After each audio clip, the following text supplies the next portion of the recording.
Chapter 1. The Copper Kettle. Miss Jane Marple paused at the road-iron gate of Maplecroft Manor and inhaled the crisp October air, redolent with wood smoke and fallen leaves. The morning sun, low in the sky, cast long shadows across the dew-damp lawn, gilding the hedgerows of flaming chrysanthemums that lined the drive. In all her 80-odd years, she had never tired of this gentle English landscape yet.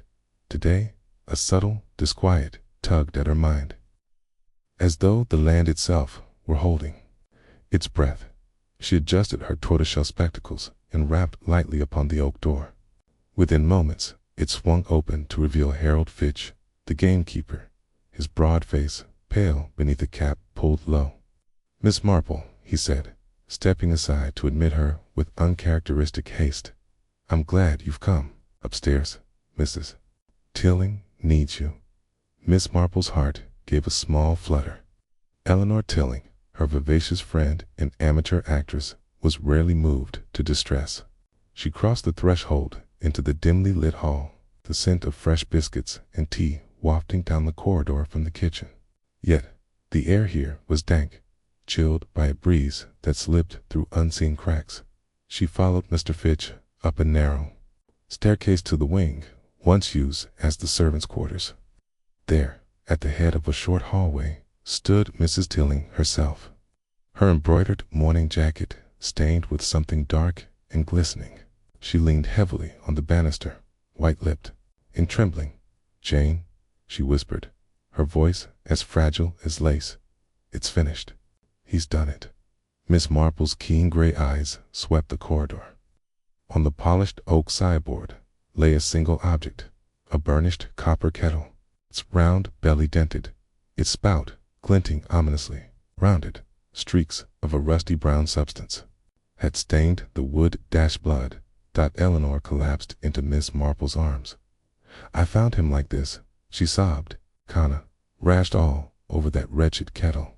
He had it in his hands, and on the blood." Miss Marple drew a steadying breath. "My dear," she said softly, "tell me exactly what you saw." Eleanor lifted her head, brushing damp strands of silver blonde hair from her eyes. "A cane to bring him his tie was in his study. He never answered, so I knocked and called. When I opened the door," her voice cracked, "I saw him lying sprawled on the desk, crimson staining the pages of his ledger, and the kettle just there on the floor, tipped over, its whistle still poised like it had played a cruel tune." Architectural details returned to Miss Marple's mind. The study door faced north, with a small sash window at its side. Heavy drapes were drawn, and no trace of a draft reached her ear. Yet somehow the kettle had been overturned. Blood pooled beneath it. She noted, too, that the kettle's underside bore fresh scratches, as though dragged across wood. "Who is Roger?" she asked, kneeling to examine the evidence. "He didn't strike me as one to tinker with kettles." "Roger Hale," Eleanor answered. "My husband's cousin, our guest for the past fortnight, a solicitor by profession. He's been cataloging the family's estate papers for our solicitor in London. A helpful chap, quiet, methodical. He used it to make tea while he worked." Miss Marple ran a gentle fingertip along the rim of the kettle. It was warm, though the study's hearth had long since gone cold. "Look here," she murmured, tracing a fine crack in the copper that half encircled its belly. "This crack is fresh. Can these scratches?" She pointed. "They suggest movement. Someone lifted it roughly." "Jane," Eleanor said, voice low. "There was no one else in the house. The servants were all in the kitchens, preparing for lunch. Tied nothing. No struggle, no cry." Miss Marple stood, smoothing her gloves. "All the more reason to trust your ears, my dear. But let us not leap to conclusions. Show me the study." They retraced their steps to the door marked "Study," opening it wide. The room was small, but richly appointed. Mahogany desk, leather-bound chairs, shelves of leather-bound volumes. Roger's body lay slumped in the chair, head tilted back, mouth open in a final, silent gasp. The ledger lay open to a page heavy with fine script. K. A half-drunk cup of tea sat on the blotter. Cold now, its surface rippled. Miss Marple surveyed the scene with calm precision. No sign of forced entry, she noted, and yet the kettle is here, as though singled out. Curious, she bent to inspect the ledger. The ink on the open page was smudged as though a tear had fallen across it. Beside the coffee stain, she saw a single word, underlined twice. Beware. Written in Roger's neat handwriting. Eleanor gasped. But Roger would never. He was too rational. He wouldn't write nonsense. Or perhaps someone else wrote it. Miss Marple straightened. Tell me, was the kettle ever displayed elsewhere? In the drawing room, perhaps? Eleanor wrinkled her brow. No, always in the study, in that small side table by the window. I polished it only yesterday. She paused, eyes widening. You think? Someone wrote in this ledger. But why use the kettle to catch the blood? It's as though the kettle itself were a message. Miss Marple nodded thoughtfully. Copper kettles have long carried superstition omens of domestic harmony. Yes, but also warnings if ill used. A dented or cracked kettle was said to presage discord or even death. The choice of this kettle, in particular, cannot be an accident. Fitch cleared his throat. Begging your pardon, Miss Marple, but the local policeman inspector, Craddock Heel, want to see this scene. Should I send for him? Miss Marple's lips curved in a faint smile. Yes, Mr. Fitch, but not until we have preserved a few more details. Yes. She picked up the ledger gently, noting the impression of a second, fainter script beneath the ink. Inspector Craddock hastens toward the obvious. Let us find the less obvious first. As the autumn sunlight waned and a chill settled over the room, Miss Marple closed the ledger and placed it in its accustomed spot. She glanced once more at the copper kettle, its round form luminous in the half-light. The kettle sings its warning, she whispered. Now we must learn for whom and why. Outside, the leaves rustled in the breeze, as though the countryside itself had heard her words and replied.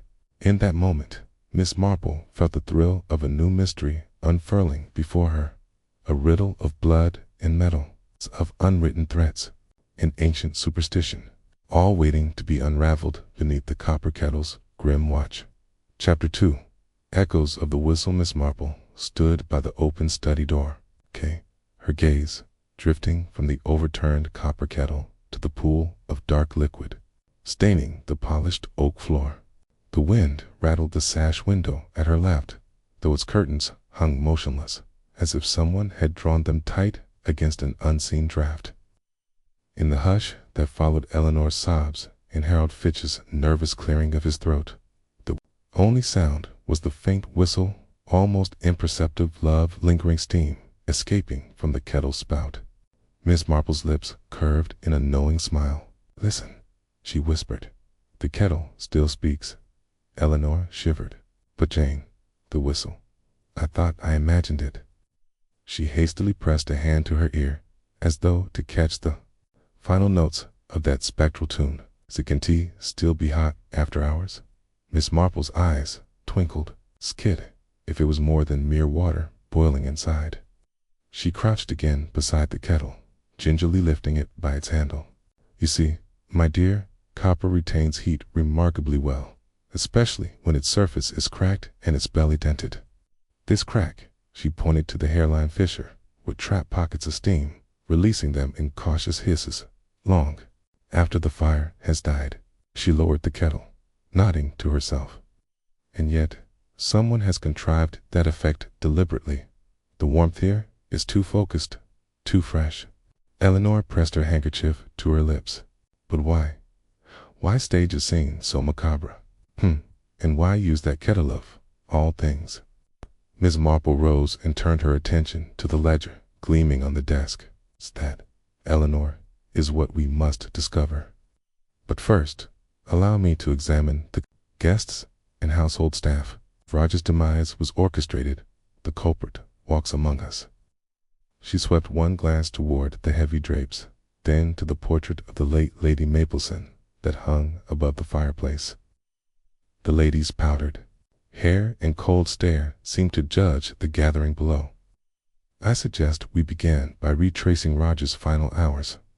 The morning sun had climbed higher when Miss Marple and Eleanor found themselves in the drawing room, where tea had been laid for a late breakfast.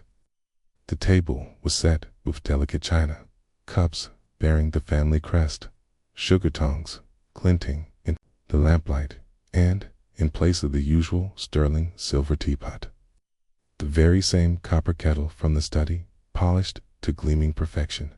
Eleanor caught her breath. "Jane," she murmured, "how did you?" Miss Marple sipped her own cup of Earl Grey. "I had Mr. Fitch fetch it once I learned that Roger insisted on using it exclusively. Notice how the teacups are arranged." She pointed to a fine china cup at the head of the table, its saucer slightly askew. "That was Roger's place this morning. He was a man of habit, and he would not deviate from the precisely measured teaspoon of sugar, no more, no less." She raised her eyebrows. "Yet the sugar bowl here sits 3/4 full, and the leaves in the tea strainer are damp rather than soggy. Someone brewed tea no more than an hour ago, but not for Roger." Eleanor's brow furrowed.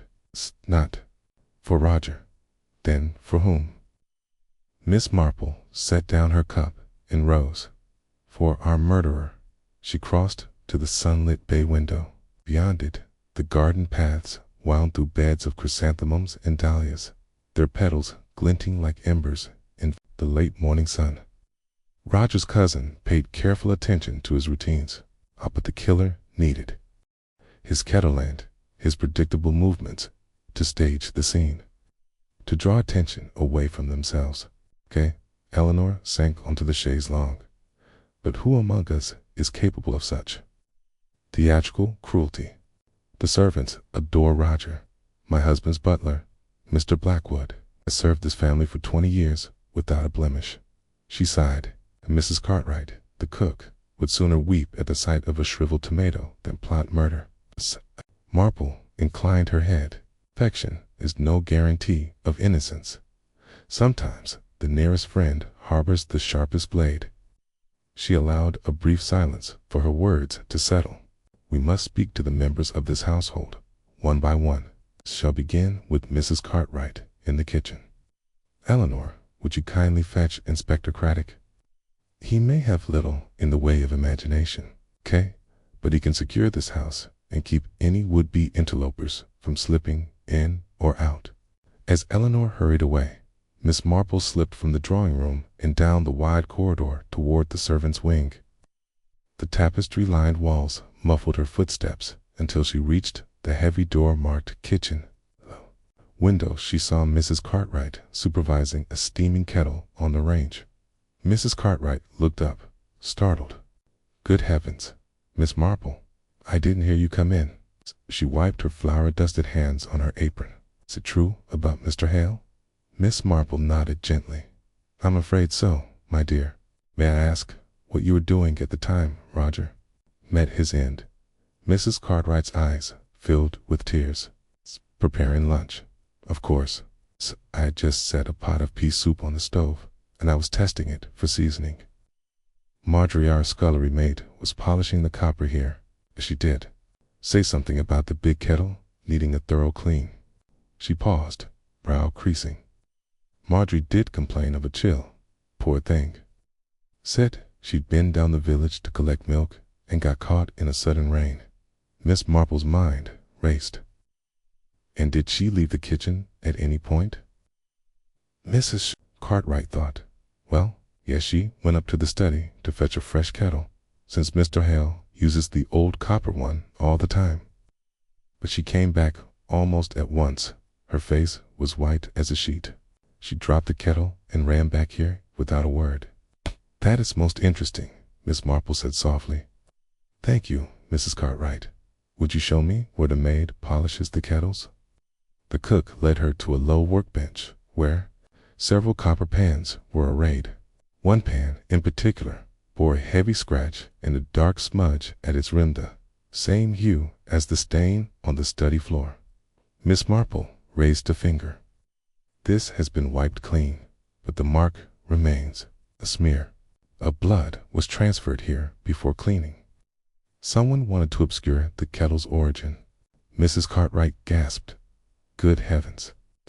But one moment till it's nearly time for luncheon. Should I send for Inspector Craddock now?" Miss Marple pressed a finger to her lips. "Not yet. Must speak to Marjorie first."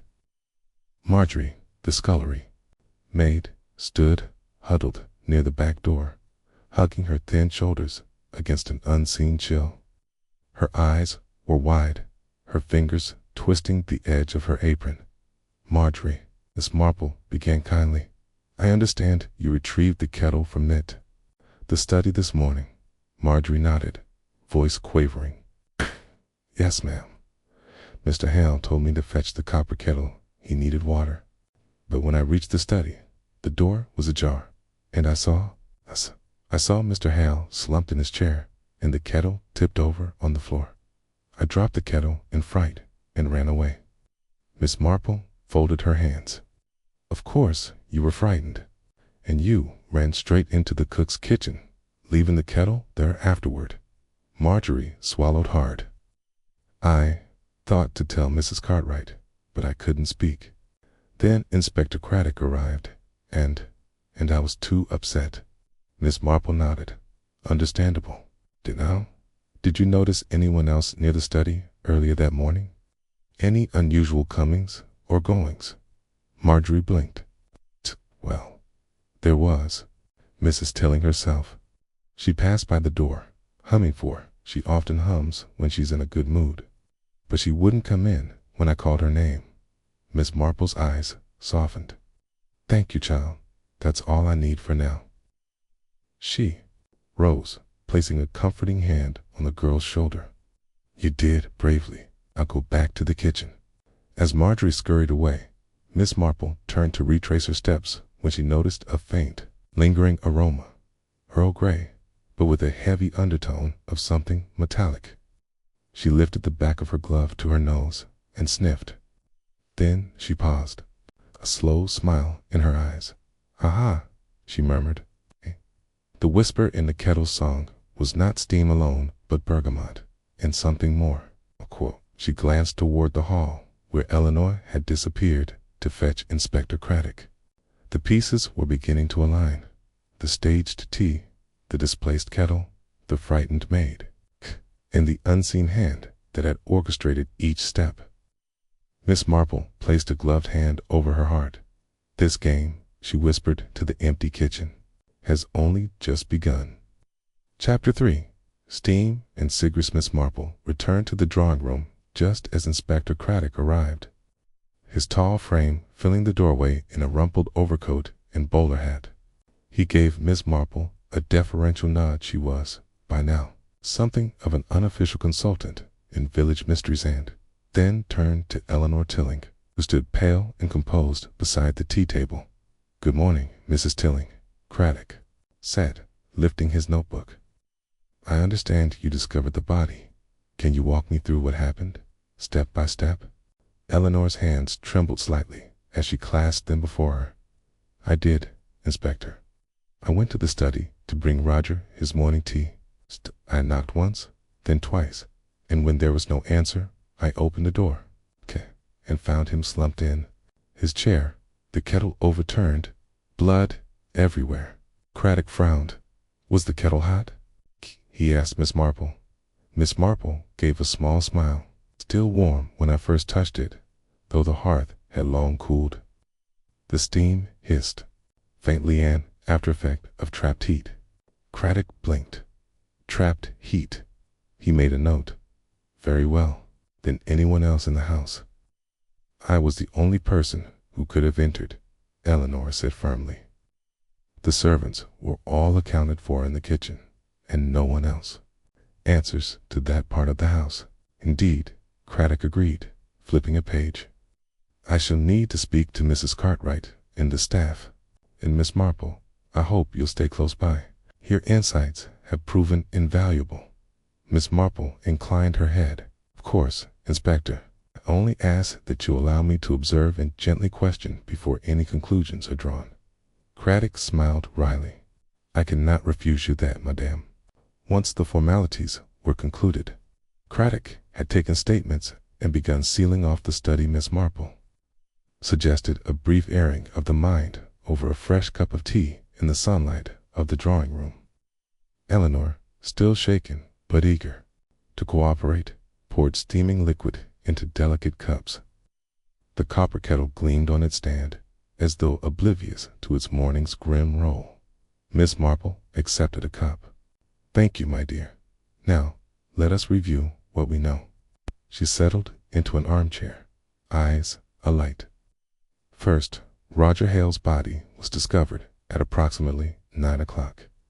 He had been working on the estate's financial ledger, which lay open to a page bearing his final note, "Beware." Second, the kettle remained warm, indicating it had been used no more than an hour earlier.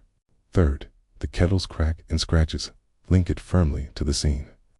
Fourth, Marjorie retrieved that kettle and attempted to hide her fright.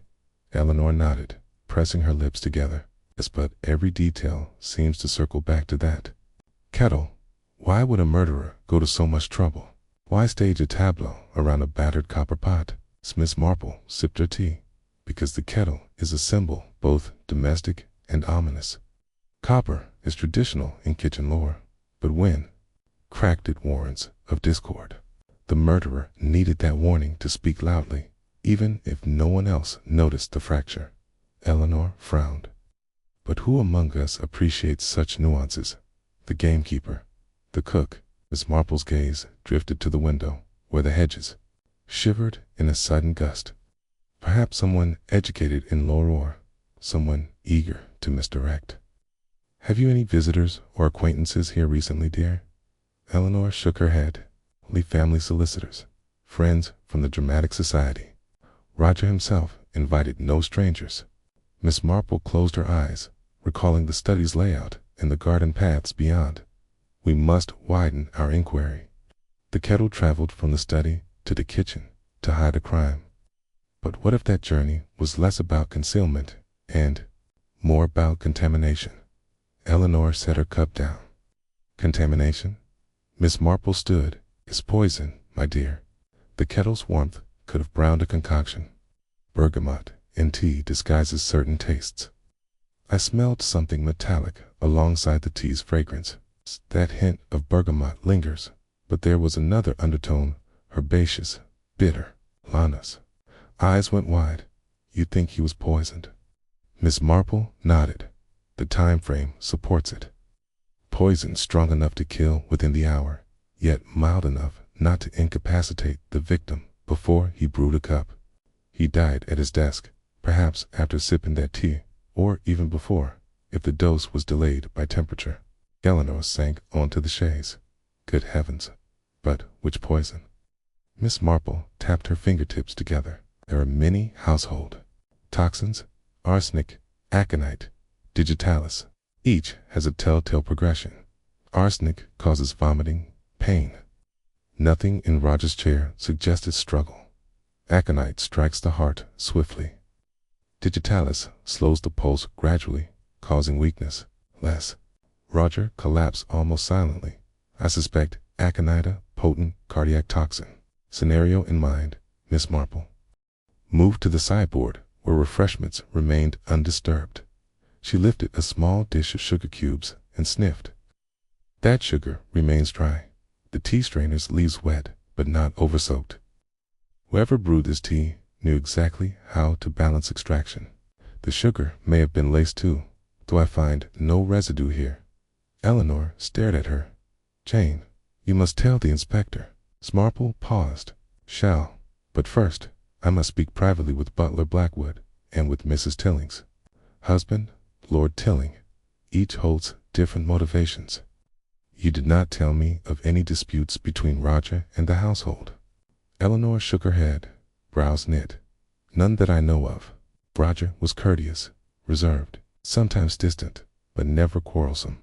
Miss Marple's eyes softened. Distance can mask secrets, my dear. We shall begin with the staff. Then, with Lord Tilling, whose acquaintance with Roger was both familial and professional. She raised her teacup. Tea, Eleanor. Eleanor refilled her cup with trembling hands.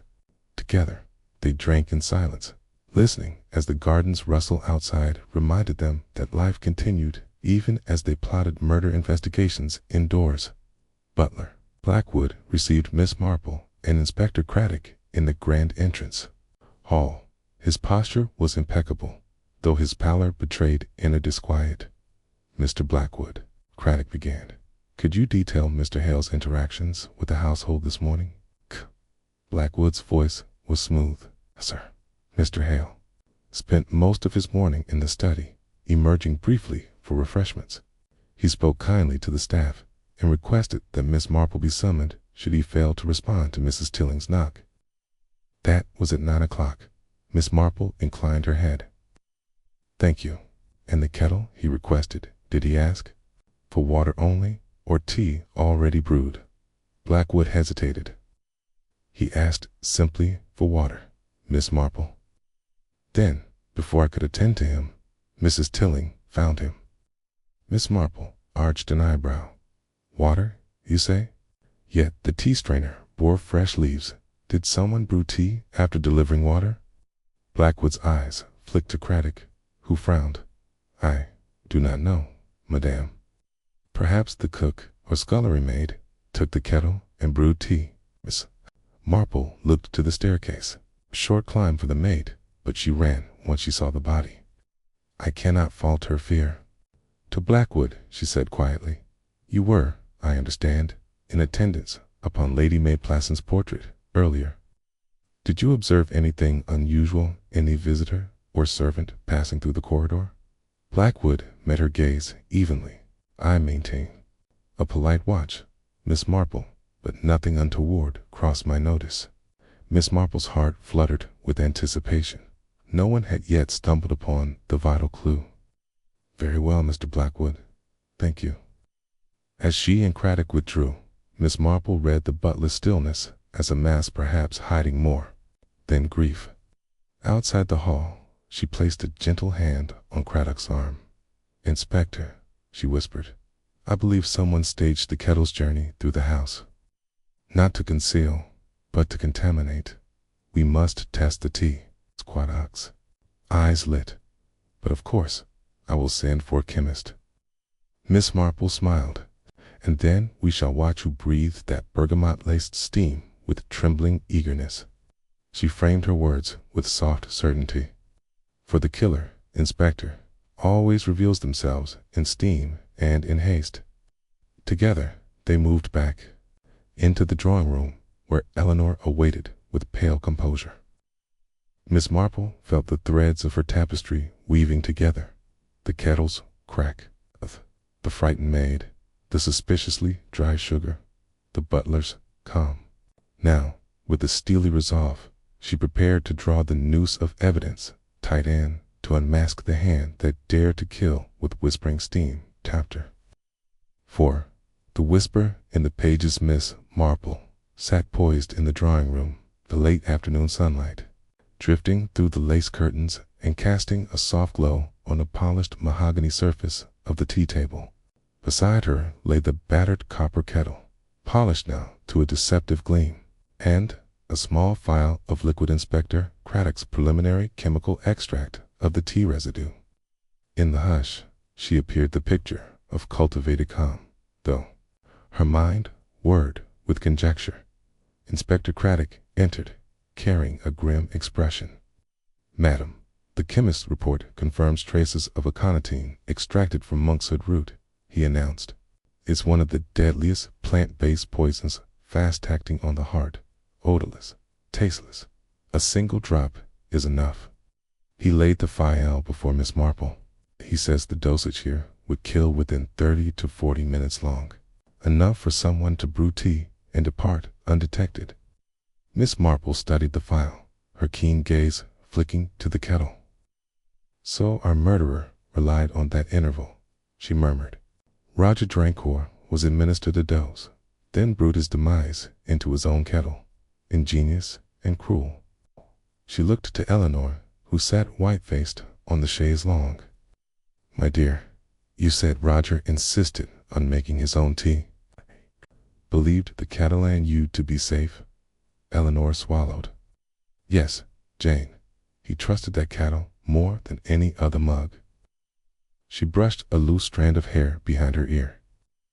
"He said it reminded him of his childhood home." Marple nodded. "Childhood sentiment can cloak great danger. But now we know the poison. We must trace its origin and the hand that applied it." She rose and crossed to the sideboard where the stationery box sat.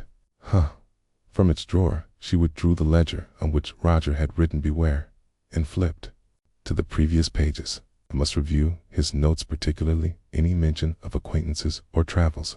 She paused before a passage dated a week earlier, a cryptic reference to a bearer of secrets meeting at the copper forge. The ink here was smudged, as though dampened by more than tears. Eleanor leaned forward. "Copper forge. There's an old foundry east of the village, abandoned now. But why would Roger visit it?" Miss Marple's eyes brightened. "To speak privately, perhaps, or to inspect the kettle itself. A forge deals in metalland and mysteries, if one knows where to look." She placed the ledger back and turned to Craddock. "Inspector, we should visit the foundry. Someone there may have sold or repaired our kettle, perhaps even applied the poison." Craddock scribbled a note. "Very good, madam. Shall I accompany you now?" Miss Marple tapped her gloved finger. "In an hour. First, I must speak to Lord Tilling about any recent changes to Roger's will or estate arrangements." I found Lord Tilling in his study, a paneled room smelling faintly of tobacco and old leather. He sat behind his own desk, hands steepled, his dark eyes alert yet shadowed with fatigue. "Eleanor tells me you had close dealings with Roger of late." Miss Marple began, closing the door. "Prudent, since he was surveying the estate's finances." Lord Tilling inclined his head. "Indeed, he was a precise man, far too meticulous for my taste. Sometimes." He met her gaze steadily. "But he discovered irregularities, I believe, discrepancies in family accounts. I asked him to investigate." He let a pause linger. "It appears he found more than he bargained for." Miss Marple folded her arms. "What sort of irregularities?" Lord Tilling's lips tightened. "Minor. At first, misfiled receipt here, an unexplained deduction there. But as he dug, he uncovered payments to a mysterious J. Rooker, an alias, I suspect, transferred to a remote bank account. Roger intended to confront me." Eleanor gasped softly. "I insisted our finances were in order. I never imagined." Lord Tilling ran a hand through his graying hair. "My dearest, some family matters are best left unopened." Roger thought otherwise. He rose. "I admit, quarreled with him yesterday over the matter." Words were exchanged. Miss Marple's eyes narrowed. "Would you have killed him to protect the family's reputation?" Lord Tilling's expression darkened. "No, yes, we argued, but I would never resort to murder. I loved my cousin, at least respected his diligence." He waved a hand. "I was in the West Wing when he died. Mrs. Cartwright can confirm I was sampling currant jelly."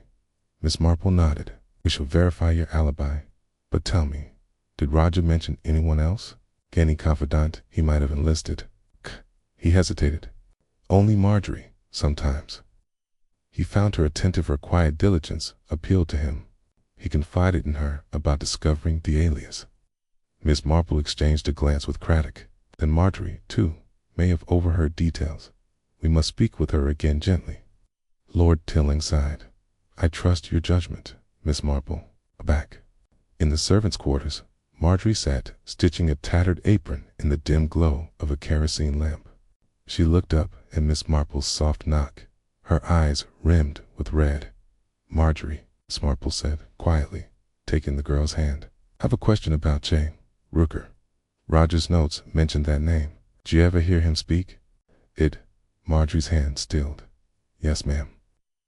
He spoke of strange payments money sent to someone he called Rooker. He wanted to trace the man." She swallowed.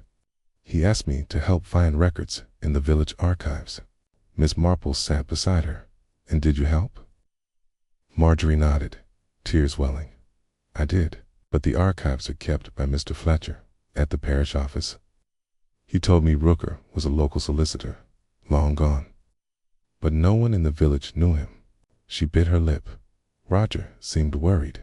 "Ma'am," he said, "if Rooker was a fake name, someone was hiding behind it." Miss Marple considered this. "Indeed. And if that someone felt threatened, they had motive to silence him." She patted Marjorie's hand. "Thank you, dear. You've been most helpful." Night fell as Miss Marple, Craddock, and Eleanor drove in the inspector's motorcar toward the old foundry. The road wound through fields of fading crops, hedgerows stark against the darkening sky. When they arrived, the ruin loomed like a dark skeleton, its brick walls half collapsed. Its iron gates rusted on their hinges. "Here we are," Craddock muttered, flashlight in hand. "Quiet as the grave." Miss Marple nodded. "Yet the Kettle was forged, or at least polished, by someone here. Let us search for traces." She led them past moss-covered rails and through the shattered shell of the forge. In the faint beam of her torch, she noticed on a workbench a pile of copper shavings and, beneath them, a scrap of ledger paper. She picked it up gingerly, a listing of metal weights and prices, stamped with a faint monogram, J.R. She held it aloft. J.R. Rooker's initials, perhaps.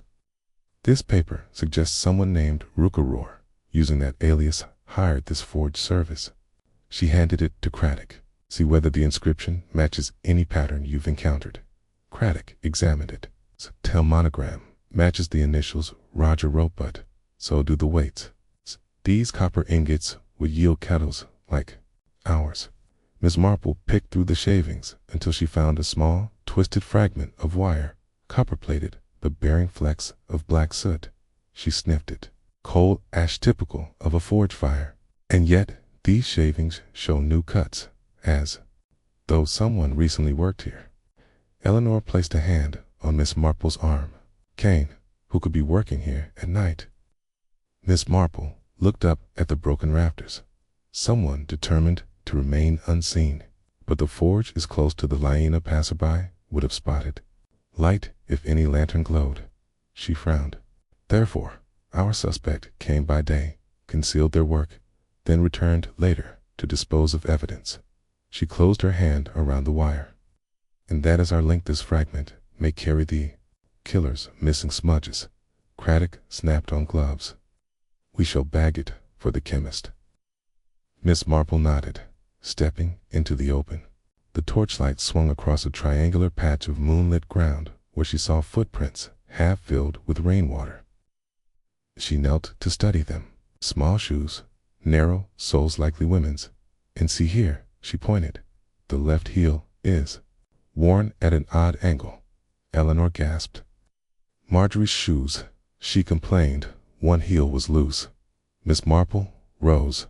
"Precisely. We have our suspect." She turned to Craddock.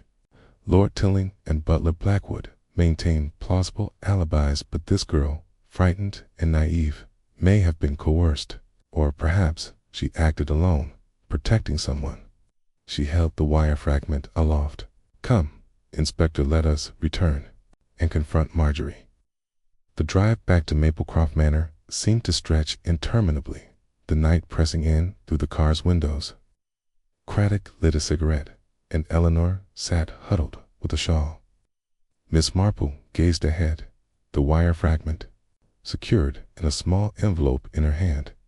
Inside the house, they found Marjorie waiting in the hall, pale and trembling. Miss Marple stepped forward, her voice gentle but firm. "Marjorie, we have discovered your footprints at the foundry and your fragments here." She held up the envelope. This wire came from your apron waistband, a memento from your polishing work. She paused, letting the truth hang in the air. Will you tell us why you went to the forge, and for whom you retrieved that kettle? Marjorie's shoulders shook. She looked to Eleanor, then lowered her eyes. Mr. Hale paid me to polish his kettle in secret. He said it was special made by his mother's friend who died in a fire at the forge. But one day, he said he found a letter hidden in its lining, a thread from someone calling himself Rooker. He was terrified. She rummaged in her apron pocket and pulled out a folded note, its edges charred. He gave me this and told me to keep it until he felt safe. Miss Marple unfolded the note, an anonymous warning reading, "Your vanity will burn." Beneath it, scrawled in a shaky hand, "Beware the copper flame." Eleanor caught her breath. He said someone threatened him. Marjorie nodded, tears streaming. Hey, wouldn't tell me who. Last night, I overheard Mrs. Cartwright in Blackwood whispering about family secrets. He was going to confront Lady Mappleson's portrait, the story of her death in that forge fire. He believed someone close to her held a grudge. Miss Marple folded the note carefully. So Rooker may be dead, Lady Mappleson's avenger, hiding behind a name. And the kettle, forged in that fire, became the instrument of murder. She looked to Craddock. Okay, we now have motive, means, and opportunity. The culprit sought to silence Roger before his revelations. Craddock glanced between Eleanor and Marjorie. But who? Miss Marple raised a finger. Listen for the whisper in the pages. The family solicitor, Mr. Fletcher, keeps the village archives. He might be the rightful heir to a hidden inheritance. He knew of Lady Mappleson's burning at the forge, her brother drowned in coal ash. He would wish to conceal that scandal. Craddock's eyes narrowed. Solicitor Fletcher. He visited the manor often. Miss Marple smiled crisply. Indeed, and he will visit again tomorrow for the reading of Roger's will. She tapped the envelope. We shall prepare our own reading, one that reveals more than money. But, for now, let Marjorie rest. The rest we can piece together by morning. Okay. As the household settled into uneasy slumber, Miss Marple stood once more beside the copper kettle. Okay. She placed her hand on its warm, dented surface. Speak now, old friend, she whispered. Tell me your final secret before the dawn unmasks our killer. And in that instant, the kettle seemed to him an echo of Lady Mappleson's fire, its whisper guiding her to the truth concealed by steam and sorrow. Chapter 5. Embers of Deceit. Miss Marple awoke before dawn. The first pale light of morning filtering through her curtains and illuminating the drawing room where the copper kettle still rested on its stand. The events of the previous day had set her mind racing like a furnace, and she could no longer abide waiting for the household to stir. Gathering her gloves and a small notebook, she descended the stairs, each creak underfoot a reminder of the secrets kept within Maplecroft Manor's walls. Down the corridor she passed the study door, now sealed at Inspector Craddock's behest, its polished oak surface unbroken by footprints or fingerprints. Beyond lay the wing where Marjorie slept fitfully, sheltered by Mrs. Cartwright's gentle watch. But Miss Marple's destination was the library where the household solicitor, Mr. Fletcher, had agreed to meet her at first light. If he was indeed the mysterious Rooker behind Roger's misfortunes, if he knew who was, this was her chance to learn the truth. Inside the high-ceilinged library, the scent of leather-bound tomes and ink greeted her. Mr. Fletcher sat behind a broad oak desk. Silver hair swept back from a furrowed brow, fumbling with a pair of pince-nez glasses. He looked up at her entrance with polite surprise. Miss Marple, he said, rising. I wasn't aware you wished to see me. I trust you're well. Thank you, Mr. Fletcher, she replied, seating herself opposite him.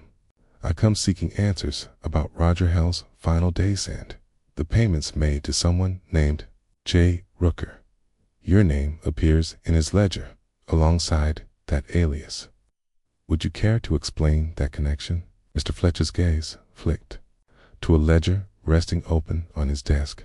I handled the legal affairs of the late Lady Mayplassen, he began smoothly. When Roger took on his cousin's estate reviews, he asked me to provide supporting documents. The name J. Rooker refers to a legal trust, the Jabez Rooker Memorial Fund, established decades ago in memory of Lady Mayplassen's younger brother, Colonel Jabez Rooker. Marple's brow rose. K. Memorial Fund with trustee payments that Roger would see as expenses. Precisely, Fletcher said, regaining his composure. The fund disbursed modest sums to maintain Colonel Rooker's gravestone, to support village charities, and to preserve records in the parish archives. Roger viewed these as potential irregularities because he found no records of the fund's management after the war. He thought it might conceal something more personal. And did you, Miss Marple asked, leaning forward, conceal anything? Mr. Fletcher smiled thinly. Miss Marple, I am merely a solicitor, a document. Manage, I advise. I do not sow scandal. He rose, stroking his chin. Colonel Rooker perished in a forge fire at this very foundry. His body never recovered. His death was ruled accidental, but some family members believed foul play. The memorial fund was created to compensate the family discreetly, away from public scrutiny. I doubt Roger understood that. Miss Marple inclined her head, so Roger's concern was misplaced or at least incomplete. Yet, someone wanted him silenced before he could reveal inconvenient truths. May I ask, how did the kettle come into the matter? Fletcher's eyes narrowed. The kettle belonged to Lady Mayplassen. She commissioned it shortly before her brother's death, symbol of domestic prosperity, she said. It passed down through the family as a keepsake. When Roger arrived, he insisted I hand it over for his work, believing its provenance might reveal something about the fund. He had it polished here in the forge to check for hidden inscriptions. Miss Marple picked up her notebook. Inscription. Fletcher nodded. A metalworker's mark, perhaps concealed under years of tarnish. He suspected the kettle's maker left some clue, possibly a cipher linking to trust documents. 8. He discovered a faint engraving on the kettle's underside, a crossed hammer and key, the symbol of George Littleton, the original foundry owner. But Littleton left the forge when Colonel Rooker died, and no further payments were made after. That year, Miss Marple tapped her pen. Yet, someone revived the kettle's significance by threatening Roger with references to Rooker and to forge fire. And they used that same kettle to deliver aconitine. Fletcher turned away, peering out the mullioned windows at the wet lawn beyond. It is a family heirloom laden with symbolism. Only someone close to the family would appreciate its power as a weapon of suggestion. He paused, then faced her. Lie sure. You, Miss Marple, I had no part in Roger's death. My only interest was preserving the family's reputation. Miss Marple studied him a moment longer, detecting no tremor in his voice, no hesitation in his manner. Very good, Mr. Fletcher. Thank you for your candor. She rose. One final question.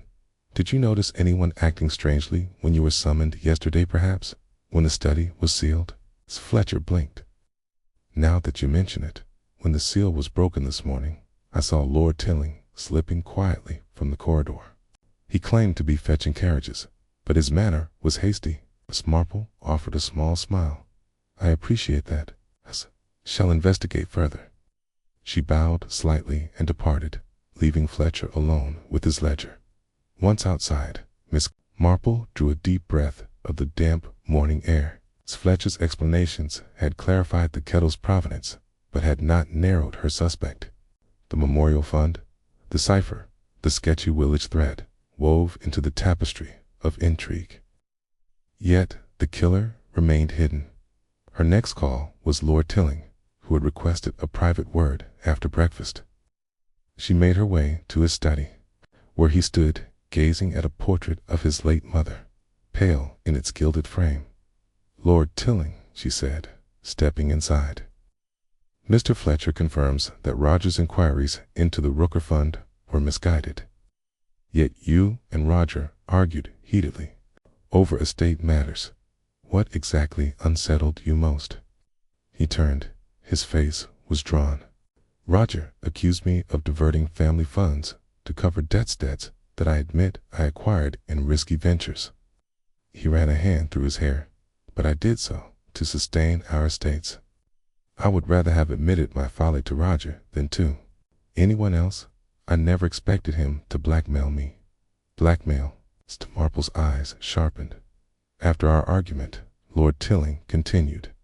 I received a letter, unsigned, demanding I compensate Rooker's fund £10,000, else the kettle's flame would burn everything down. He clenched his fists. I thought it a hoax at first, but then Roger disappeared. For half a day, he sought to verify the fund's records. When he returned, he told me of hidden entries in the parish archives. I feared he meant to go to the newspapers. Miss Marple folded her hands. And did you comply with the threats? He sighed heavily. I paid an anonymous sum into a charity account, but not 10,000. £40, enough to placate a petty nuisance. I believed the matter was over. Then Roger insisted on using the kettle, turning it into a tool of his own undoing. He looked at her, desperate. You must believe me did not kill him. Miss Marple's gaze softened. I do not accuse you. But I wonder, if not you, then why did the murderer stage everything so theatrically? Why use the kettle, with its symbolism of fire, forge, and death? Lord Tilling frowned. Does the killer wish to send a message to the family, to me, to remind us that Rooker's wrath lingers? Miss Marple nodded thoughtfully, and sometimes messages end in murder. The morning waned as Miss Marple left Lord Tilling's study, her steps carrying her back through the corridors to the servants' wing. There she found Marjorie sipping weak tea, her face pale but resolved. Marjorie, Miss Marple said kindly, I need you to tell me everything you overheard yesterday, every scrap of conversation or tone of voice. Marjorie set down her cup. Yes, ma'am. I saw Mrs. Cartwright and Blackwood in a heated discussion near the scullery door. Mrs. Cartwright was frightened. She whispered that she discovered receipts for large payments to the Rooker Fund hidden beneath the cook's ledger. Blackwood insisted she burn them, but she refused. Miss Marple's eyebrows rose. Receipts hidden by the cook. Marjorie nodded. Yes, ma'am, Mrs. Cartwright said. She stumbled across a bundle of papers taped under a shelf. Detailed payments far exceeding the memorial fund, sums that would bankrupt the estate over time. Miss Marple folded her gloves. Very good, Marjorie. Now, did you hear who instructed Mrs. Cartwright to hide those receipts? Marjorie hesitated. She said it was someone's voice on the phone. She didn't say whose, but she was very upset. Miss Marple placed a hand on the girl's shoulder. Thank you, dear. You have been most courageous. The puzzle pieces were aligning. Covert payments, hidden receipts, threatened retributions, and a kettle weaponized by poison yet still. The identity of the murderer remained cloaked. Miss Marple charted the timeline in her notebook, linking each event to the household members she had questioned. The cook's secret receipts suggested a financial motive. Blackwood's instructions hinted at an accomplice. Marjorie's fright spoke of coercion. She rose and made for the front hall, where Inspector Craddock waited. In his hand was a bundle of documents, the newly uncovered receipts, each stamped with an anonymous seal. He looked up as Miss Marple approached. Inspector, she said, laying her notes before him. We now have evidence that the estate's funds were pilfered far beyond any memorial payment. The receipts point to large sums laundered through the Rooker Fund. Only two people had reason and opportunity to conceal them. Butler Blackwood, as manager of household accounts, and Mrs. Cartwright, who discovered and hid them. Craddock studied the papers. This implicates Blackwood. But why murder Roger? He only sought to expose the scandal because Roger's discovery threatened to implicate not just Blackwood, but perhaps a higher authority, Miss Marple said softly. Someone above reproach.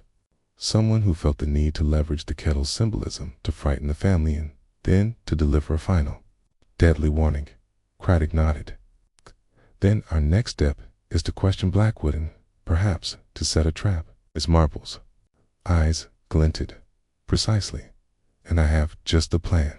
Together, they moved deeper into the manor, leaving behind the quiet echoes of a family torn by greed, machinations that smoldered like embers beneath polite veneers, and a copper kettle that whispered of vengeance and deceit. Chapter 5 had brought them closer to truth. But the final flame would burn only when the murderer stepped into the light. Chapter 6. Shadows.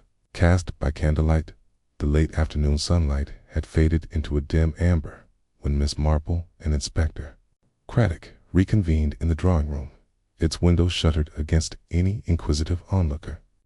Eleanor Tilling, in a somber black dress, stood by the hearth, her hands clasped tightly before her. At her side sat Lady Maplison's antique writing desk, opened to reveal the hidden receipt story, folded and yellowed with age. The air was heavy with expectation. Miss Marple adjusted her gloves and surveyed the trio. We now possess evidence that substantial sums were siphoned from the estate, K's disguised as memorial fund payments, yet truly embezzled through phantom accounts. We must determine who orchestrated this fraud and why it escalated to murder. Inspector Craddock tapped his notepad. Our primary suspect is Butler Blackwood. He controlled the household accounts and had the means to conceal and forge entries. Yet we must prepare before confronting him. Marple nodded. Precisely. We shall set a trap this evening during the servants' candlelit tea. I propose we invite Blackwood to join us in the drawing room under the guise of seeking his counsel on the estate's finances, presenting the charade of reconciliation. Meanwhile, the cook, Mrs. Cartwright, and Marjorie will stand by as witnesses. Eleanor's eyes widened. But will Blackwood not refuse to come? Miss Marple waved a calming hand. He will be flattered by the invitations, see it as his moment to redeem himself. We shall present him with an unsigned letter, purportedly, from Lady Tilling, asking for a confidential meeting in good faith. He cannot resist. Craddock glanced at his watch. It is nearly 6. Shall I draft the note? Do so, Miss Marple replied. I will inform Mrs. Cartwright discreetly, to ensure all are in place. In the kitchen, Mrs. Cartwright stood by the range, stirring a pot of weak tea and arranging delicate biscuits on a silver tray. Marjorie hovered nearby, her apron studiously folded. Miss Marple slipped inside and lowered her voice. Mrs. Cartwright, place the tea tray in the drawing room at precisely 6:30. Marjorie will stand beside the door. When Blackwood arrives, he will find us assembled. Do nothing but observe. The cook nodded solemnly. Yes, Miss Marple, I understand. Marjorie bit her lip. And I am to let him in. Miss Marple patted her hand. Exactly. Then stepped back and let the inspector lead the questioning. With that, Miss Marple departed, leaving the two women to their preparations. The hush of anticipation settled over the manor like a soft cloak. Half an hour later, the drawing room was transformed. A small round table stood before the hearth, set with 3 cups and saucers, the silver tray placed at its side. Lady Tilling's letterpress and folded lay atop the table, its seal unbroken. Candles flickered in sconces, casting, dancing shadows upon the walls lined with ancestral portraits. Eleanor took her place by the hearth, her expression composed yet anxious. Inspector Craddock assumed a position near the doorway, pen and notebook at the ready. Miss Marple, seated to one side of the table, arranged her skirts with the appearance of calm deliberation. At precisely 6:30, Mrs. Cartwright entered with a tea tray, setting it down with a soft clink. She excused herself quietly and retreated toward the doorway, where Marjorie took her place. Her fingers clenched upon the doorknob. Moments later, the echo of footsteps approached from the corridor.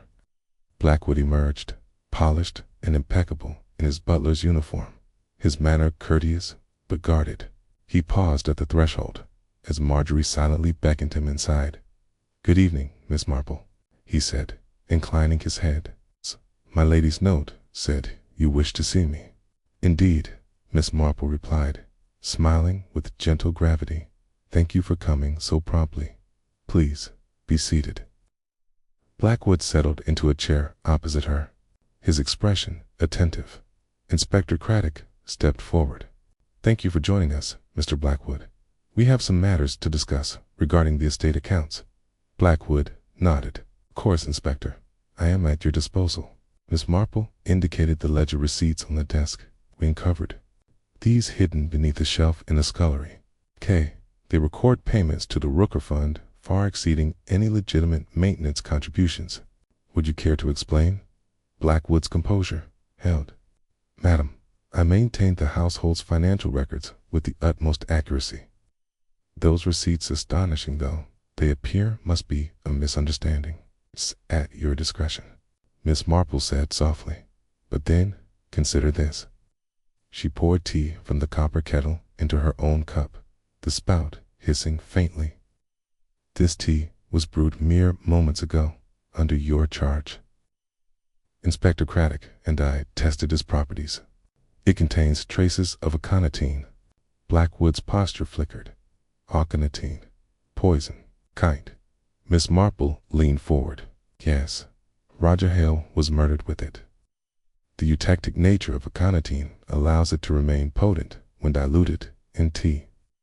The kettle you see before you served as the instrument of death." Blackwood's face paled. He rose unsteadily. "This is preposterous," Inspector Craddock interjected, producing the small phial. "Here is the chemist's confirmation. The same concentration found in the study's kettle." Blackwood's composure shattered. He grasped the back of a chair. "I assure you, I had nothing to do with murder. Yes, I handled the accounts, but embezzle, never, and poison, never." Miss Marple's gaze remained fixed. "Then, perhaps, you can explain why, on the night before Roger's death, you visited the forge under cover of darkness." Blackwood's eyes widened. "Forge? I went to inspect the kettle, as requested by Mr. Hale. He feared it concealed further clues." Miss Marple straightened. "You went there alone, Mr. Blackwood. Yet Marjorie's footprints, matched to your direction, led to a different conclusion." Blackwood's breath came in short gasps. "Marjorie, he broke off. "Marjorie served as your unwitting accomplice," the inspector said, stepping forward. "You coerced her to retrieve and polish the kettle after you laced it with poison." Blackwood shook his head vehemently. "No. I confronted Roger with the evidence of embezzlement I meant only to scare him into silence. Mrs. Cartwright discovered receipts and threatened to expose us. I had to protect the family's honor." Marple's lips curved in that characteristic, knowing smile. Yet protecting one's honor by murder is a curious choice. She tapped the teacup. "You admitted to paying into the memorial fund £40 after the anonymous threat, but the hidden receipts show sums 10 times greater. When you realized Roger was perilously close to exposing you, you took lethal action." Blackwood's shoulders slumped, sank into his chair, head in hands. "I did it for Lady Tilling too. Cover my misappropriation. I never intended to kill him. The poison was meant to incapacitate, to frighten, but he brewed it himself, trusting that kettle." Silence fell. The candles guttered as if in mourning. Eleanor rose and placed a hand on her husband's shoulder. "She should have told me," she whispered, tears brimming in her eyes. Miss Marple rose gracefully. "Mr. Blackwood, I must ask you to accompany Inspector Craddock. Justice will decide your fate." She paused, letting the weight of her words settle. "May you find the mercy you once denied your victim." Craddock gently took Blackwood's arm and led him from the room. Miss Marple reclaimed her tea, raising it in a final salute to the fallen cousin whose trust was so brutally betrayed. The copper kettle stood silent, its dense and cracked now, a testament to sin revealed in deceit. Extinguished. Eleanor sank into a chair, weeping softly. Miss Marple knelt beside her, offering a handkerchief and a comforting word. "He did it for fear," she murmured. "Fear of disgrace, of exposure."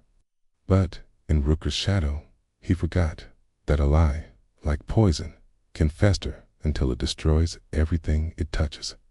Outside, the last candle of daylight winked out, leaving Maplecroft Manor to the hush of evening. Within its walls, the echoes of betrayal had been quelled. Miss Marple knew that for those left behind, the embers of deceit would glow long. After the kettle's final whistle, Chapter 7, The Ashen Truth. The dawn light crept through the tall, mullioned windows of Maplecroft Manor, casting pale gold bars across the interwoven shadows of antique rugs and polished oak. Miss Marple stood near the hearth in the drawing-room, gazing at the embers of the once glowing fire. The events of the previous evening had left the household shaken. Butler Blackwood's arrest, the revelation of financial deceit, and the poison-forged betrayal that claimed Roger Hale's life. Yet, as Miss Marple surveyed the room now emptied of suspects and conspirators, she felt a lingering hush of unease, as though a final shard of the mystery lay hidden in the ashes. Inspector Craddock cleared his throat behind her. "Madame, with Blackwood in custody, and Mrs. Cartwright's testimony recorded, what remains to be done?" Miss Marple turned, her keen gray eyes reflecting both resolve and compassion. "There is one piece yet unaccounted for, Inspector. The true motive behind Colonel Jabez Rooker's ancient fire, and how it shaped the hearts of those at Maplecroft. The ember of that old tragedy smoldered still, and in its heat, someone found the courage to conceal the madness to kill." Craddock frowned. "You referred to Lady Maplison's brother, who perished at the forge." Miss Marple nodded. "Yes, his death was ruled accidental, but whispers persisted that it was orchestrated by a jealous rival. That rival's descendants may well have inherited both wealth and resentment. We must uncover which family member, apart from Blackwood, bore that legacy of anger and whether any stain of guilt still clings to these walls." Eleanor Tilling approached, her eyes red but determined. "Jane, I must know. Is there more to uncover? Have we not caught the man responsible for Roger's death?" Miss Marple offered her a gentle smile. "We have caught the murderer of Roger Hale, yes. But life here will continue, and the shadow of Rooker's flame still flickers in memory. To exorcise it, we must learn the final truth behind the forge fire ran. Thus lay Colonel Rooker's spirit to rest." Eleanor's breath trembled. "Very well. Where shall we begin?" Miss Marple held up a slender leather folder. "In the parish archives, the very place Roger visited to unearth Rooker's story. Today, we shall consult Mr. Fletcher's original trust documents and the coroner's inquest from the war years. With your permission, Mrs. Tilling, I shall accompany Inspector Craddock to the archives. You, in turn, might request Mrs. Cartwright and Marjorie to join us. They will bear witness to the forging of this final chapter." The parish office stood at the edge of St. Mary Mead, its ancient stone walls dressed with ivy and centuries of parish records. A heavy wooden door creaked open, admitting the trio: Miss Marple, Inspector Craddock, and Marjorie, sent by Mrs. Cartwright's gentle encouragement. The air inside was scented with old parchment and dust, as the archivist, Mr. Fletcher's assistant, ushered them into a cavernous room lined with shelves of leather-bound volumes. Miss Marple surveyed the rows, each tome a repository of bygone events. "Mr. Fletcher entrusted me with this search," she said quietly. "Yet we must find the original inquest into Colonel Rooker's death and the trust deed establishing the memorial fund." Both will reveal what Roger suspected, whether Rooker's passage through fire was accident or revenge. The assistant retrieved a battered volume marked Quests 1914 to 1921. Craddock opened it carefully, scanning entries until his finger rested on a faded paragraph. Colonel Jabez Rooker, presumed death by accidental combustion at Maplecroft Forge. June 12, 1918. No evidence of foul play noted, though a post-mortem revealed soot in the lungs inconsistent with positioning near the hearth. Miss Marple's lips curved, so he was alive when engulfed he breathed the smoke of his own demise. That suggests he did not fall accidentally into the fire, but was overcome by fumes, perhaps bound or incapacitated. She turned to Marjorie. Remember Roger's mention of phantom hands around the forge? He believed someone had held the bellows, fanning the flames when Colonel Rooker collapsed. Marjorie nodded, eyes wide. He said that to me. But I thought it gothic nonsense. Miss Marple shook her head. Not nonsense, darling. We have one more volume to consult. She indicated an adjacent ledger, a ring-bound collection of wills and trust deeds. The assistant located the Jabez Rooker Memorial Trust Deed in a back folder. Miss Marple unfolded it. Created July 1st, 1919 by Lady Mapleson in memory of her brother. Trustees, the Reverend Algernon Meade and one Humphrey Blackwood. Inspector Craddock's brow rose. Humphrey Blackwood, Butler Blackwood's grandfather. Miss Marple's eyes gleamed. Exactly. So the Blackwood family held official control of the trust from its inception. But if Humphrey Blackwood had reason to kill Colonel Rooker, at least to cover his death, it would explain the hush that followed. And if that secret passed down to generations, it may have shaped Blackwood's own willingness to hide financial crimes and to kill once more. Marjorie gasped softly. So Blackwood's family legacy was built on a cover-up and a murder. Miss Marple patted her hand. Seems so.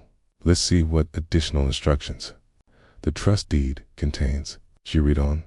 Trust to disperse £10 annually to the parish for the upkeep of the Rooker gravestone. Trustees to convene annually at Maplecroft Forge's hearth. The words were smudged, as though someone had tried to erase them. Inspector Craddock flipped the page. And who were the succeeding trustees? Miss Marple's finger traced a later scrawl. Upon Reverend Meade's passing in 1930. Trusteeship passed solely to Humphrey Blackwood and his heir, Herbert Blackwood. Cord, no further record of meetings or disbursements until 1960, when the fund lapsed. Their eyes met. So Blackwood's forebears allowed the fund to die. No longer honoring its purpose, Sid kept a secret, the Kettle, as a symbol of both gratitude and guilt. Miss Marple closed the ledger. Roger Hale rediscovered the deed only last week and saw the missing payments. He confronted Blackwood, who then realized the threat to his family name. Inspector Craddock nodded slowly.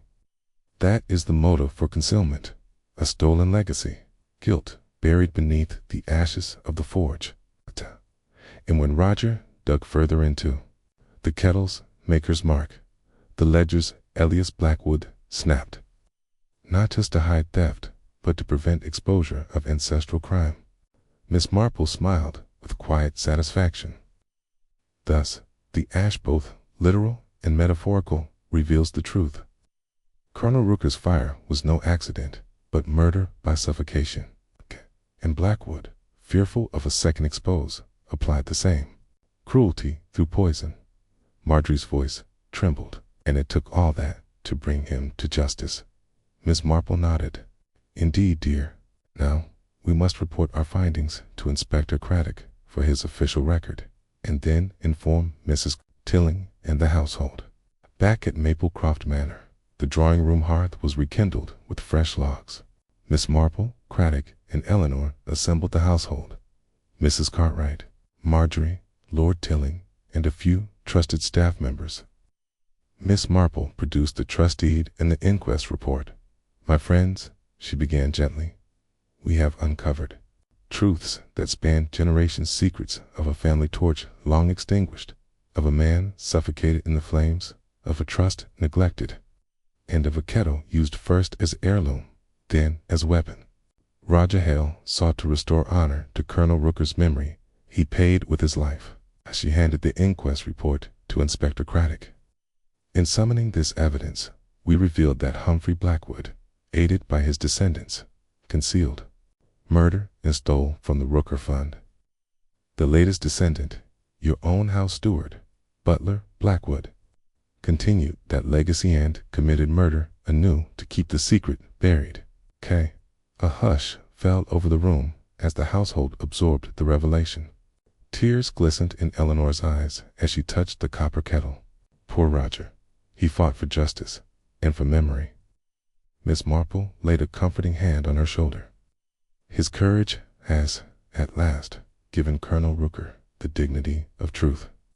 She turned to the staff. Let this kettle now be returned to its rightful purpose with respect, not fear. And let the dead rest, unburdened by the flame that consumed them. Outside, morning light broke fully, illuminating the manor's gardens with the promise of clarity and renewal. Within, the congregation of Maplecroft breathed in unison, a household freed from the long shadow of deceit. In that moment, Miss Marple felt the weight of generations lifted, the ember of hostility quenched by the gentle waters of understanding. The ash had given way to truth, and in its stead, peace at last. Chapter 8. Reflections in the Copper Globe. Morning sun filtered through the tall sash windows of Maplecroft Manor, illuminating every speck of dust suspended in the air like tiny motes of time itself. In the drawing room, Miss Marple stood before the mantelpiece mirror, its beveled edges catching the light that danced across the polished surfaces of family portraits. Today was the first truly serene morning since Roger Hale's tragic death. The household stirred with purposeful calm rather than suppressed dread. Yet Miss Marple sensed that, even now, faint ripples of unease lingered beneath the genteel routines. I thought it best, she said softly to Eleanor Tilling, who joined her before the mirror, smoothing the skirts of her morning gown, that we restore some normalcy to Maplecroft. The kettle has been polished and returned to the study, the forged receipts laid before the solicitor, and Blackwood is in custody. She paused, adjusting her lace collar. But grief and memory are not so easily arranged. We must honor Roger's legacy and ensure that the lessons learned here remain imprinted on every heart in this house. Eleanor sighed, her eyes reflecting a mix of sorrow and resolution. You're right, Jane. I have spoken with the staff schedules for meals and chores resumed, but with a new reference. Even Mrs. Cartwright suggested we hold a small commemoration for Roger here in the garden. Miss Marple nodded approvingly. A fine idea. Simple service by the rose arbor where he often found solace. It binds us together, reminding us that community thrives on shared remembrance. She glanced at her watch. Let's set it for 4 o'clock after tea. Now, shall we attend to our morning calls? By mid-morning, Maplecroft's corridors buzzed with purposeful conversation. Miss Marple accompanied Eleanor through the west wing, where servants tidied the guest rooms and windows were flung open to let in the fresh, earthy scent of dew-washed lawns. Mrs. Cartwright, pausing at the pantry door, curtsied briskly. My lady, the summer fruits have arrived, and I've set aside a basket for this afternoon's remembrance ceremony, she said, her flower-dusted apron reflecting her eagerness. I thought a garnish of wild strawberries would suit his memory. Eleanor smiled, placing a reassuring hand on the cook's shoulder. Thank you, Mrs. Cartwright. Roger would have appreciated their sweetness. She exchanged a glance with Miss Marple, whose lips curled in approval, in the library. Marjorie carefully catalogued the newly authenticated trust documents alongside the inquest record. She glanced up as the two ladies entered. Miss Marple. Lady Tilling, I have arranged the volumes on the shelf, as you requested. The ledger, indeed, now rests beneath protective glass. "Excellent, dear," Miss Marple replied, inspecting the display. "May they stand as both tribute and warning that even the most venerable heirloom can conceal tragedy when greed prevails." She placed a gentle finger on the glass. "You've done well." Marjorie's shoulders straightened. "Thank you, ma'am. I feel as though I have helped right a great wrong, and you have," Eleanor assured her. "We are grateful." As the hour of tea approached, Miss Marple returned to the drawing room to prepare her favorite porcelain teapot, a modest vessel, unadorned, yet reliable and unthreatening. She arranged a tray of cucumber sandwiches and scones by the window, where the afternoon light offered a warm glow. Eleanor followed, her expression thoughtful. "Jane," she began, placing a hand on her friend's arm, "I worry that the household may forget too soon that the scars of this tragedy will fade into polite silence rather than spur us to vigilance." Miss Marple regarded her with steady compassion. "Memory requires nourishment, just as the land needs tending. Today's ceremony, tomorrow's conversations, and the library's preserved documents will feed collective remembrance. But more importantly, we, the living, must speak of what occurred. When a generation passes, stories slip away. It is our duty to keep them alive." Eleanor inhaled deeply. "You are right. I will speak of Roger often, his kindness, his integrity, and his courage. This house must never forget." Miss Marple smiled. "Then let us begin with tea." At 4 o'clock, the household gathered beneath the rose arbor in the western garden.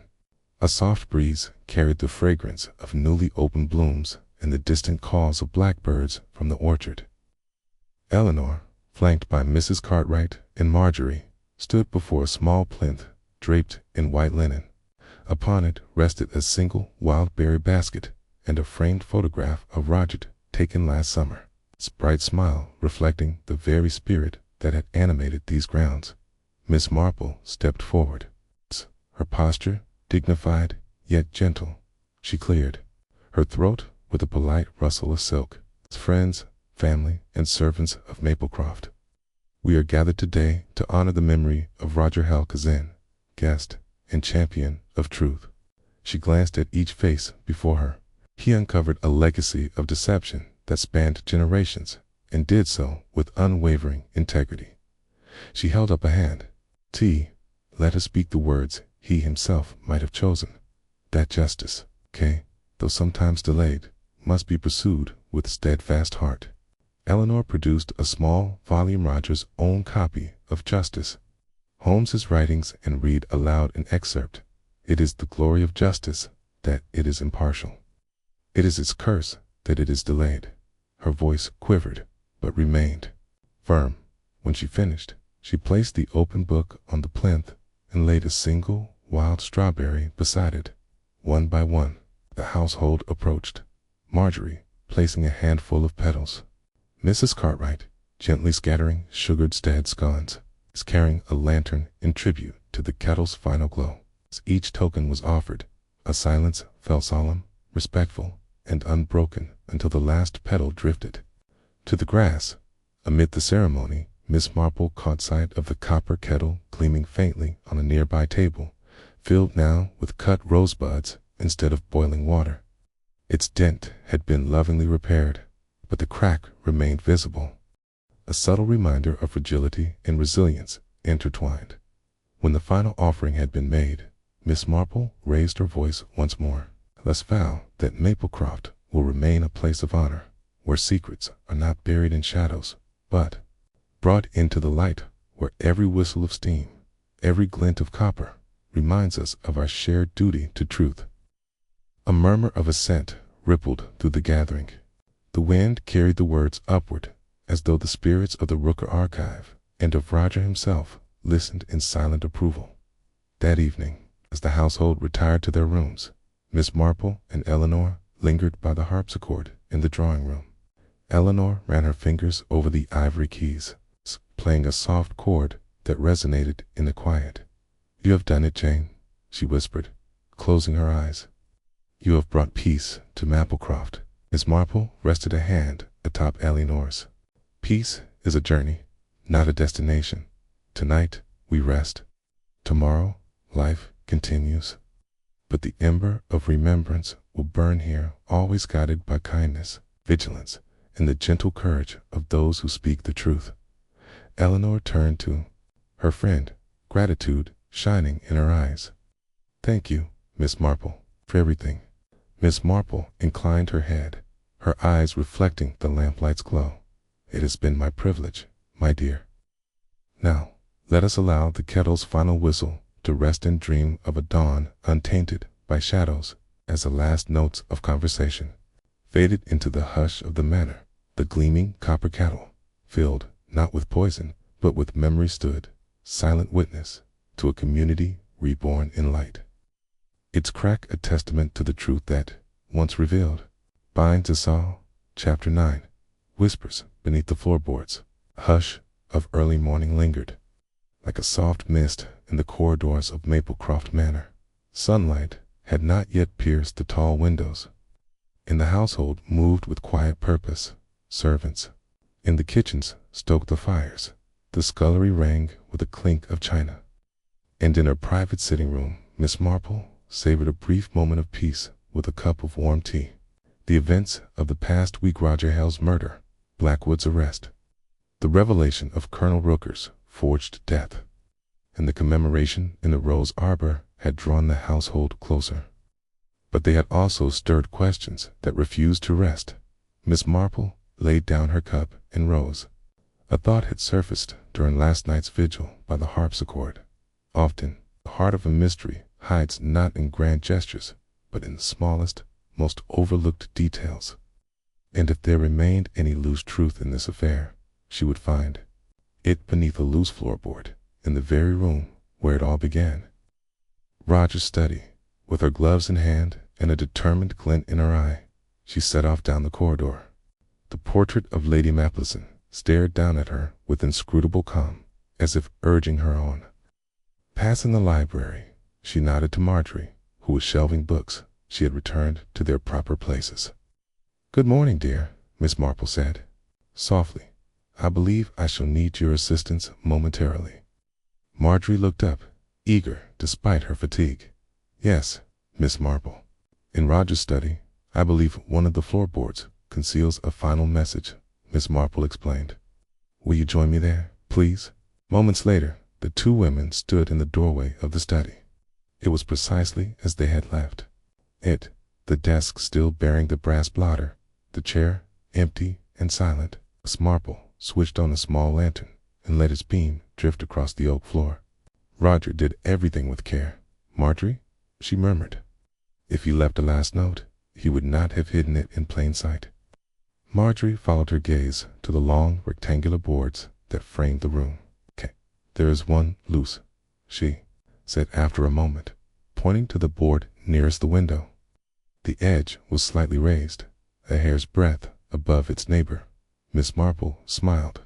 "Indeed." Kneeling, she pressed a gloved finger against the raised board's end and wiggled it gently. The board creaked and shifted. With a soft tug, she lifted it free, revealing a narrow cavity beneath. Within the gap lay a slim leather envelope, its seal still intact.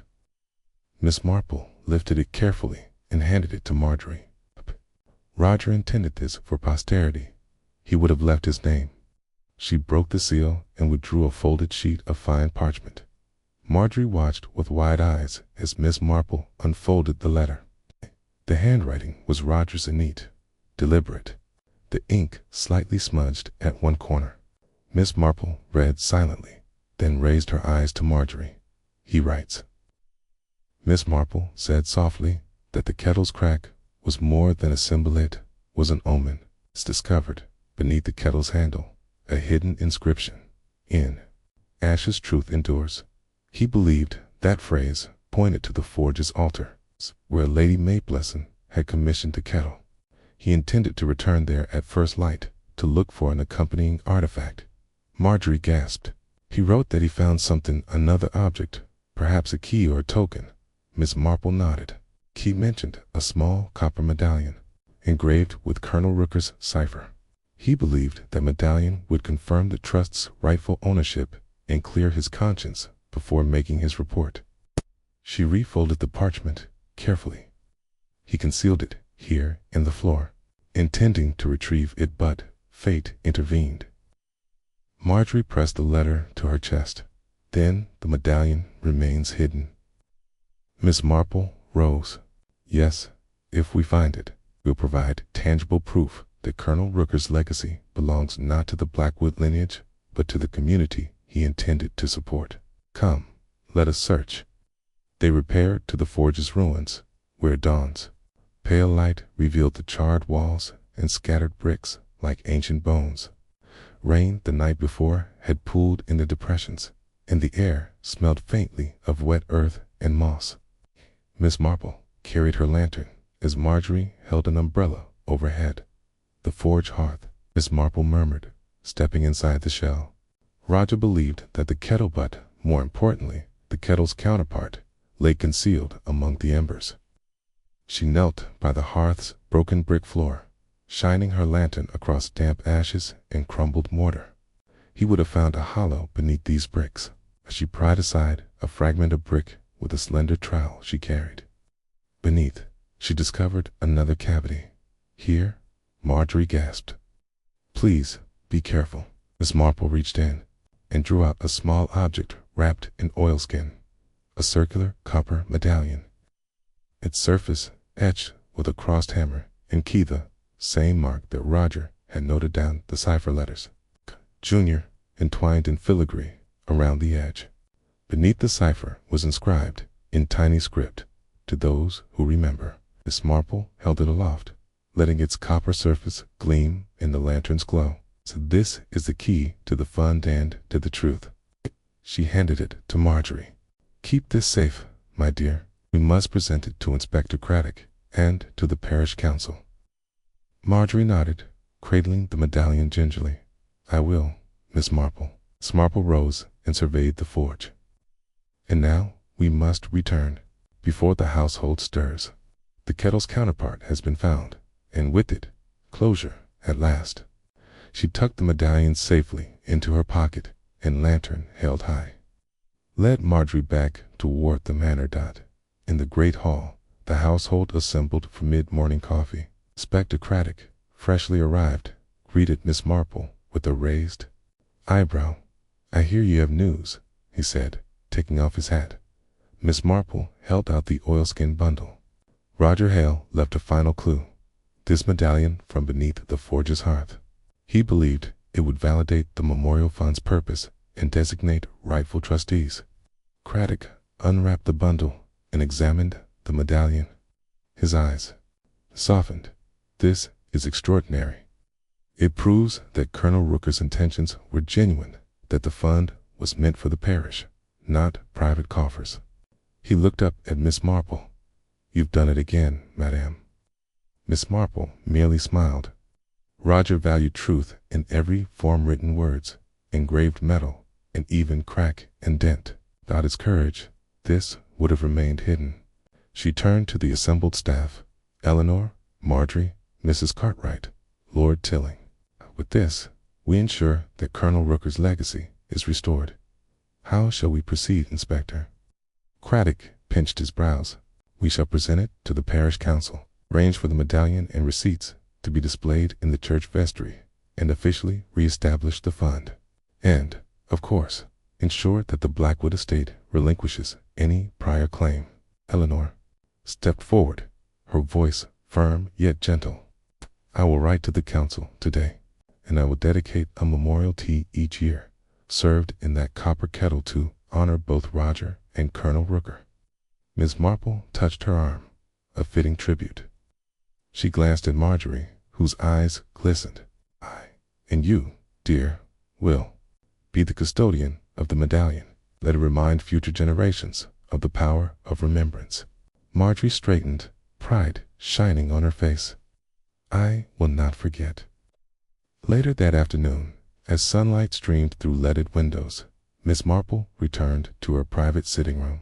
She placed the kettle and medallion side by side on her writing desk and poured herself a final cup of tea.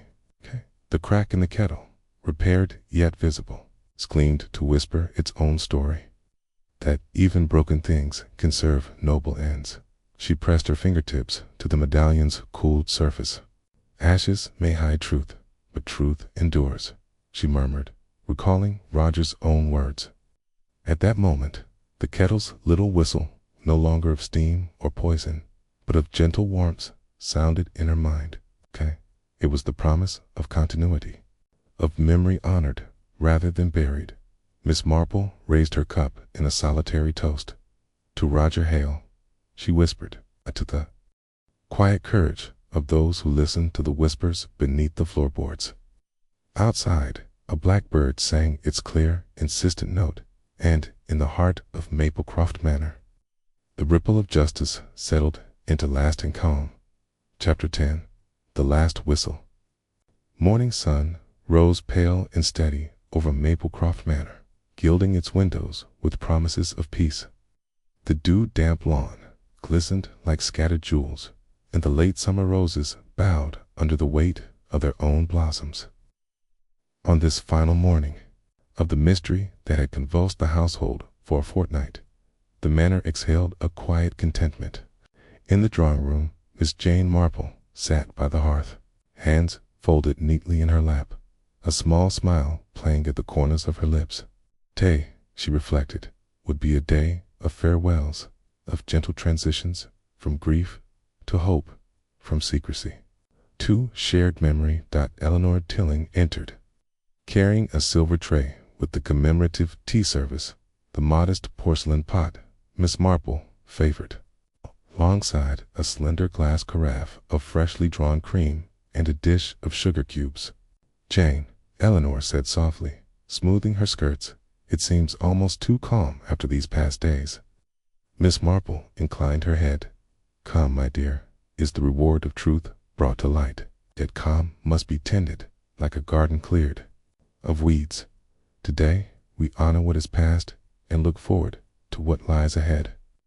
She waved toward the windowsill, on which rested the copper catalyt's crack, now neatly soldered, but still visible beside it, the copper medallion, gleaming in the morning light. Eleanor paused to admire the display. "I shall place these in the drawing-room archives, alongside Roger's ledger and the trust deed. Future generations will know their story at a glance." She set the tray down and poured tea as Miss Marple prepared the cups. "I've also invited the parish council to call later this afternoon so that we may hand over the medallion and receipts in person." Miss Marple slid a cup toward Eleanor. "An ideal conclusion. You restore Colonel Rooker's legacy, and you repay Roger's spirit with justice." She raised her cup. "Shall we begin?" The household gathered in the drawing-room as the afternoon sun slanted through tall windows. Lord Tilling, still in mourning but composed, stood by the piano, near which Mrs. Cartwright and Marjorie had arranged a display of wild berry cakes and finger sandwiches. The domestic staff looked on, their faces reflecting relief and respect. Inspector Craddock, invited as chief witness, stood by the door, notebook tucked beneath his arm, yet unused since Blackwood's confession. At the center of the room, Eleanor stood behind a small lectern of polished mahogany. Miss Marple took her place beside the copper kettle. "Friends," she began in her gentle voice, "we gather to close this chapter of Maplecroft's history. We offer today these tokens: the kettle that witnessed tragedy and truth, the medallion that unmasked long-hidden guilt, and the ledger that bore the mark of courage." She gestured to the silver tray holding the medallion and the receipts. "Let us hand these to our guests from the parish council, who will see that Colonel Rooker's memorial fund is revived in spirit and in substance." Eleanor stepped forward, smoothly unfolding a letter of introduction addressed to the council. She spoke with quiet dignity to the Reverend Canon Grant, Mrs. Mayfield, and Mr. Lane of the parish council. "I present these documents and this medallion in fulfillment of Roger Hale's discoveries. We ask that the fund be restored to its intended purpose to serve the village of St. Mary Mead in memory of Colonel Jabez Rooker and in honor of truth and justice. At that moment, the council's 3 representatives entered: the Reverend Canon Grant in black clerical robes, Mrs. Mayfield, a matronly woman with bright eyes, and Mr. Lane, the village accountant. They bowed and accepted the silver tray. Canon Grant lifted the medallion and held it reverently. Mrs. Mayfield examined the receipts, her lips pressing into a firm line.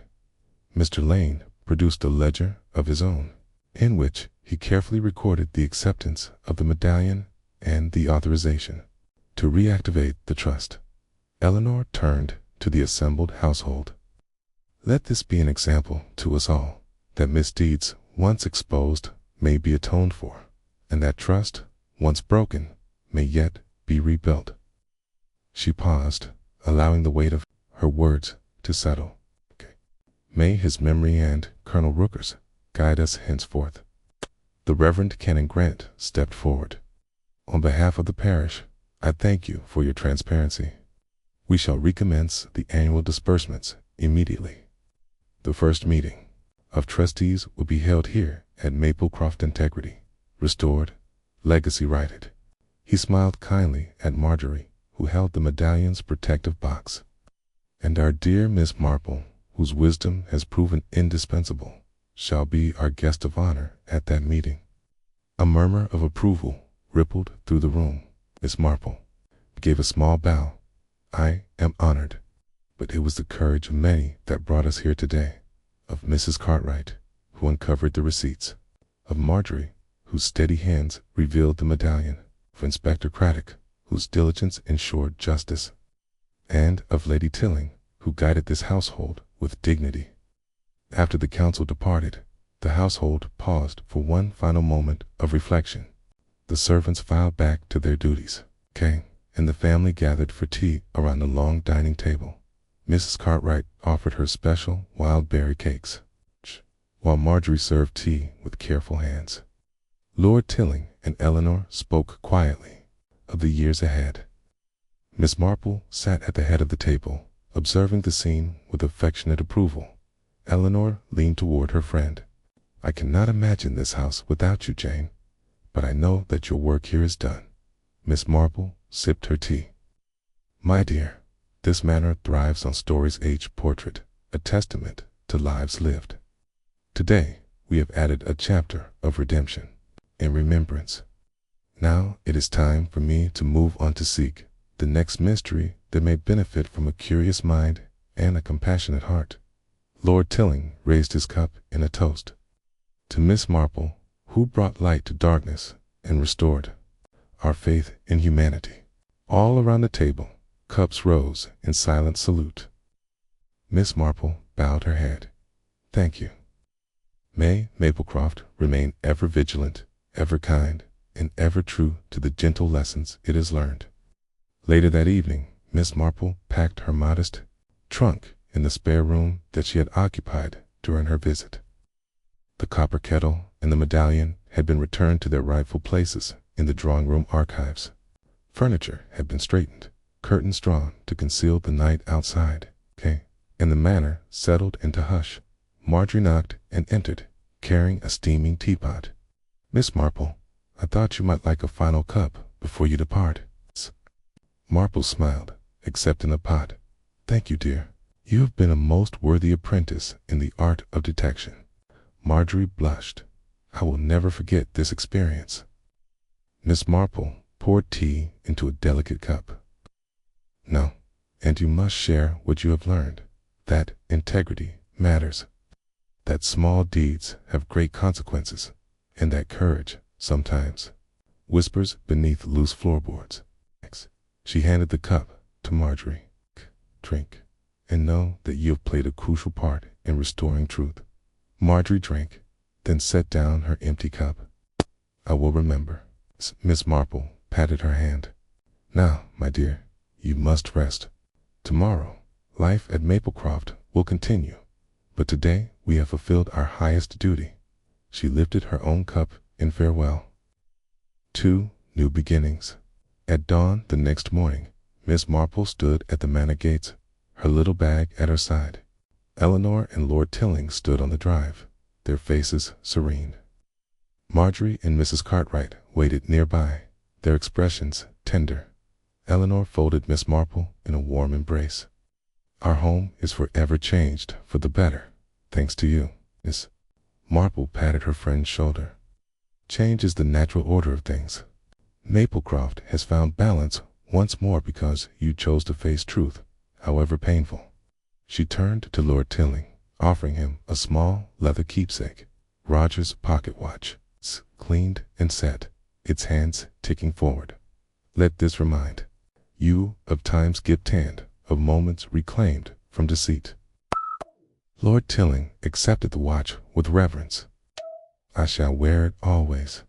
Miss Marple shook hands with Mrs. Cartwright and Marjorie in turn, offering each a fond word.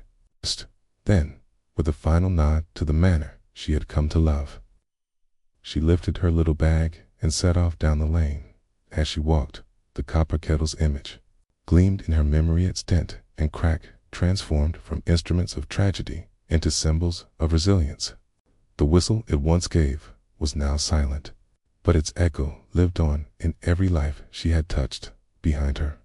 Maplecroft Manor stood proud in the morning light, walls restored, hearts healed, in a community bound by shared ordeal and enduring hope.